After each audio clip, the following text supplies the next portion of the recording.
Hey everybody, it's been a long time. It's the Mad Master here. I'm doing another video, and I'm going to try to be doing more videos. Been really busy with, ironically, as this video is what it's about. Ironically, I've been dating a lot, and this video, thought about it for a long time. And by the way, just to give everybody a heads up, I'm going to be doing way more videos, unlike I alleged in the previous video that I said I'd be doing more videos. I am definitely going to be doing more videos. So this one, if this hasn't come up before, I've said that in the past and somewhat in the present, I've been involved in the seduction community, also known as PUA scene. And I'm having a lot of second thoughts about it because it's been so long, as far as me looking into a lot of other things, a lot of psychology and so forth. And one of the things that I just read was The Truth by Neil Strauss, and it made me think a lot about a lot of the reasons why I got into the whole thing. And that's kind of why I'm doing this video, and he kind of was who got me into it, but it's almost making me think about other things and getting other things together in my life, and not having such a weird thought process about things in regards to that subject. So with regards to that, I have started thinking about a lot of the aspects of the so-called community, the pickup artist community, PUA community, seduction, whatever, which I'll manosphere, loosely, because the manosphere includes like all the other stuff like incels or MGTOW, MRAs, red pill, whatever. And I've been listening to a lot of stuff about cults, and I'm just gonna go through a list of something that like made me think about a lot about how the PUA movement isn't exactly a stereotypical cult, but it definitely has aspects of it that really have affected me adversely, like in one of the relationships or I've had, or more recently that I think that it's made me think about things it's kind of affected things badly. So I'm gonna go through this thing. Robert J. Lifton, 8 Criteria for Thought Reform, which is basically like what cults use. So the main points: Milieu control. This involves the control of information and communication both within the environment and ultimately within the individual, resulting in a significant degree of isolation from society at large. You know, that one really doesn't get achieved within that community. I mean, people still have open communication with, throughout society at large. They don't really, people that are part of these PUA forums or whatever aren't really like isolated. So I would say that doesn't necessarily apply. Now, some of the stuff later on in this list do apply. Some of these things do apply to the PUA scene, which sort of is related to that. So you could kind of by extension say there's a little bit of that because of these other factors. But I'd say overall, no. 2, mystical manipulation. The manipulation of experiences that appears spontaneous but is in fact planned and orchestrated by the group or leaders in order to demonstrate divine authority, spiritual advancement, or other exceptional talent or insight that sets the leader and or a group apart from humanity and allows reinterpretation of historical events, scripture, and other experiences. Coincidences and happenstance oddities are interpreted as omens or prophecies. Now, a lot of the PUA scene is very influenced by neurolinguistic programming and, by extension, a lot of like occult magic kind of things. Like I know Ross Jeffries is really into it. There's a lot of Buddhism in Eckhart Tolle, which is an influence on Tyler, RSD, Durden, Owen Cook, whatever you want to call him by. But I don't think, other than Ross, honestly, Ross has claimed some weird stuff at times. I don't know if his tongue is in cheek when he's saying that, but it's a little weird. So I'd say there's a little bit of that. There's a little bit of woo in the PUA scene, law of attraction, all this other stuff. And ironically, that's some of the stuff that I held on to from the scene the most, even though I know that some of it's kind of, borderline superstitious, but I still, that has helped me, I should say, some of that stuff. So, number 3 is really one of the ways that the PUA thing starts going as a cult. And actually, let me see. Okay, yeah. So this is demand for purity. The world is viewed as black and white, and the members are constantly exhorted to conform to the ideology of the group and strive for perfection. The induction of guilt and or shame is a powerful control device used here. Now, it's very... the way that they sell these products and stuff, it's like you are in on the secret knowledge that normal AFCs or chodes or betas or, maybe, I don't even know, because it's been a while since I've been really deeply involved in it. Maybe they use the word cuck now. I don't know. A lot of it's very alt-right adjacent now, including some people that I used to follow that I liked that came out within that realm, and I'm just like, fuck this. But yeah, so I'd say like you have to perform because you have to be this master player. It's not really, speaking of Ross Jeffries, he's not really about that, thankfully. But a lot of these other guys, it's like you're on this quest for knowledge, and if you get this knowledge and you use it and you become this guy, then you're this super alpha male and all this shit, and you're better than everybody else. It's black and white, AFC versus player. It's black and white. And shame, guilt, it's not really guilt, but like, it's just like this thing, so that you have to strive to be, if you're going to be this better than other people that are not red-pilled. Red pill is kind of coinciding with PUA a lot of the time. So if you're not red-pilled, you're a piece of shit, you're beta, whatever. So there is that. Definitely, that's the first one in this list that I'd say PUA really hammers home to some extent. Confession is number 4. Sins, as defined by the group, are to be confessed either to a personal monitor or publicly to the group. No confidentiality. Member sins, attitudes, faults are discussed and exploited by the leaders. These forums where you say, that, this is like, this is my field report of this thing, or lay report as they call it. Where you have sex with a girl or whatever. It's sort of similar to that. I'd say loosely there's that confession thing, but I don't think like if you're on some of these forums, some of which don't exist anymore, by the way, because things have been kind of going weird with that whole community for the past few years. So I'd say some of it does involve that, but it's not really prevalent in the way that this list makes it. 5, sacred science. The group's doctrine or ideology is considered to be the ultimate truth beyond all question or dispute. Truth is not found inside a group. The leader, as the spokesperson for God or all humanity, is likewise above criticism. It's really hard to say that that's really the truth, but as these guys say in their materials, they're like, whether it be Owen Cook or Rollo Tomasi or whoever, that a lot of them said they act like it's not really.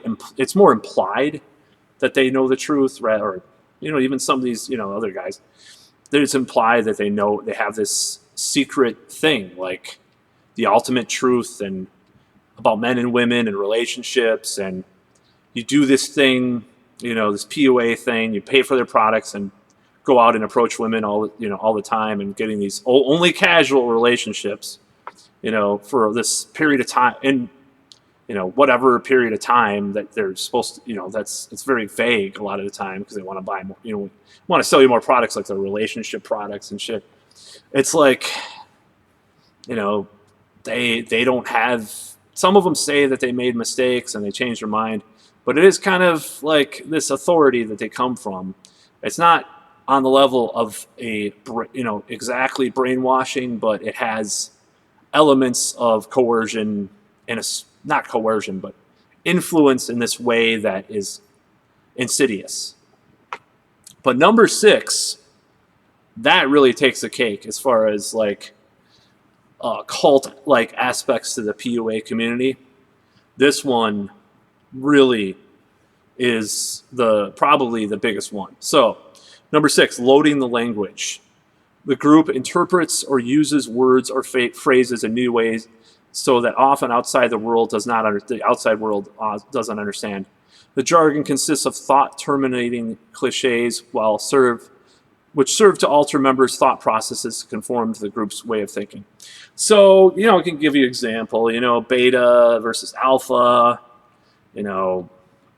All these all these different acronyms like AFC, beyond RAFC, Pi My. I forgot what that meant, but there's like all these weird words and like phrases and like it's just like it's its own language. It's like it's a subculture. It's not a cult exactly, but it borderlines on it for sure. That's what I'm trying to say in this video. I'm gonna look up that thought terminating cliches. Language of non-thought. I don't know. Yeah, it is what it lies at this top. Okay, I don't know. It's kind of one of those things that there's all these terms. For example, like the FGOP, and some of these things are real, by the way. Some of these words refer to real things. It's not like it's just some bullshit thing. FGOP, fat girl overhead photo, Just like if I did that, it makes me look thinner, right? It's true, but it's used in this way to belittle women that do that on online dating or whatever. There's just this thought process that gets associated with all these things, or the rating scale, all this stuff. It's just like it's so loaded with all this shit. So I'd say loading the language definitely applies to that. Number 7, doctrine over person. Members' personal experiences are subordinated to the sacred science, as any contrary experiences must be denied or reinterpreted to fit the ideology group. Oh my God. So, yeah. So on these forums, these PUA forums, it's like, they'll say, "Oh, this woman's, this is what this meant according to this guy." It's like a very loose cult because there's not one person, but like the ideology is there. It's like this collective cult. I don't know. It's hard to explain this, but yeah, it definitely has that because they would interpret any normal relationship a guy has that doesn't know about the community or isn't a PUA or doesn't use the techniques or whatever, the technology, which also, by the way, Scientology uses that same phrase, technology. They would say, "Oh God, why is that guy in a relationship with that girl? He must be settling for her. He's so beta." And I've said this shit myself over the years. I'm so fucking brainwashed by some of this stuff. Like, to be fair, there are situations you're like, man, you had the chance with this other chick. Why are you with this chick? It's like, you must have low self-esteem or something, So there are situations like that that are more cut and dry in a certain way. But it's like, with the PUA thing, you're going to look at every guy's relationship. I look at my parents, look at my friends, like I'm analyzing, are they settling? Oh, they should go out for 5 years straight and just fuck a bunch of women and like get the skills up and then get a girlfriend because that's how it works. But you have to, that's the kind of belief system that I had for so many years. And I wouldn't say that I'm necessarily like questioning it completely, but I'm like taking a look at it, seeing, well, what's wrong with this? Why? What other blinders do I have? What other things am I doing? Why do I think this way? Why am I criticizing people this way? And that's my whole point in questioning this stuff. So, number 8, dispensing of existence. The group has the prerogative. Prerogative, is that okay? It looks spelled a little weird. To decide who has the right to exist and who does not. This is usually not literal, but it means those in the outside world are not saved, unenlightened, unconscious, and they must be converted to the group's ideology. Oh my God, this is like these last 3 are totally dead on. If they do not join the group or are critical of the group, they must be rejected by the members. Thus, the outside world loses all credibility. In conjunction, should any member leave the group, he or she must be rejected also. So, that really fits a lot of what happens. It's red pill versus blue pill. Neil Strauss said in Rules of the Game, which was a sequel to the game, which is not the truth, the truth is his new book, by the way, one of his newer books, which is kind of a contradiction to the game, sort of. He said, well, be prepared because people are going to, friends and family are going to question the new you once you get into this stuff and, all this shit. It's like, the beta AFC will tell you, the AFC advice, average frustrated Trump is what that stands for. AFC, it's all AFC advice. Don't listen to it. They're chodes. Like, that's what Real Social Dynamics calls the same thing. That's chode behavior. Tyler talks about all the time. The chode crystal at the bar, all this stuff about the chodes, right? And a chode is like, a guy that's just basically a dork that just settles for any girl that comes along, or like doesn't have pickup skills, or knows, sometimes they know the truth, but they just don't do anything about it. And then they're white knights as well because they go after PUAs or the players. So that dispensing of existence, I didn't think when I first read that applied to the PUA scene, but that definitely applies to like these guys that are teaching this stuff that say the outside world, those AFC chode, beta, blue pill guys are pieces of shit. We got to like steal their girlfriends. We got to, prove that we're better with girls because we are. We know the truth. All this secret knowledge gleaned from all this shit, right? So yeah, and that's pretty fucked up. And it's part of this indoctrination of all this stuff. And people might say people might say that I'm full of shit about this or whatever. They might call me a chode or whatever, but the one thing I must say about this is that these guys make so much money off of guys in pain. One of my friends, who's actually somewhat of a player, I will add, has always criticized the scene. I didn't really realize for years why, but it's like this knowledge shouldn't be used to prey upon guys to make money. That's his whole point. And it kind of just went over my head for so many years, but now it's really hidden me. And maybe it took me getting into another relationship, to some extent, to really think about those things. But it really is the truth as far as this community goes. It's like a pyramid scheme cult in many ways. That's not to say that there are no good things about it. And that's not to say like in the future that whatever happens, like I won't like use some of this knowledge, or this knowledge is not it's just totally out of my life, or these ideas are totally out of my life, or whatever. But the fact of the matter is, the PUA thing has many attributes of a cult, not the occult, even though it's sometimes associated with the occult a little bit too. And that's something that should be examined.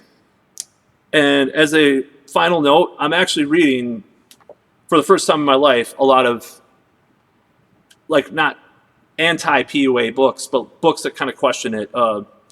There's this book by Rachel O'Neill called Seduction I would check out. It's like the sociological study of the scene. Confessions of a Pickup Artist Chaser by Clarice Thorne. And there's another one called Banged, Angela Roshkow, I believe.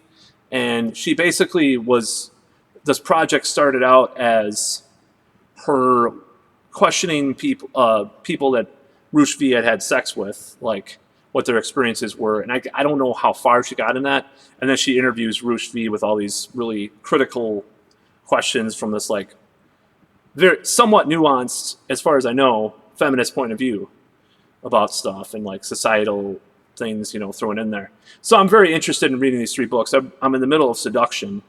It's just called Seduction. It's very good. Made me think about these things with the cult-like aspects of the PUA scene, and how it might not be a scam, but it's sort of a cult pyramid scheme in a way. It sort of has elements of the scam. A lot of elements of the scam too, but like a lot of self-help stuff is. So, anyways, this is my first video in a long time. Please subscribe, and if you have anything to say about this video, let me know. I know aesthetically this could be better. I'm going to try to work on that in the next few months, making these videos aesthetically more appealing. It's like I'm trying to make myself more aesthetically appealing. But anyways, about that. And I think, in the future, by the way, this shirt, on another subject, is not, this is an old Malcolm Gallagher and Vivienne Westwood reproduction of what they sold at their shop that the Sex Pistols came out of. It's kind of cool. It does not have a swastika, just so people know, because I know these shirts were kind of popular in the 70s and had the swastika on it. I would not wear a fucking swastika, but it does look like a death's head, so that's kind of problematic, I know. But I'm not a Nazi. I'm 1/4 Jewish, and I hate Nazis. I might even buy an Antifa shirt just to piss people off. And also, I'm going to take a picture of myself with a shake, like a McDonald's shake, and an Antifa shirt, because I'm ready for the Civil War. Anyways, that's all.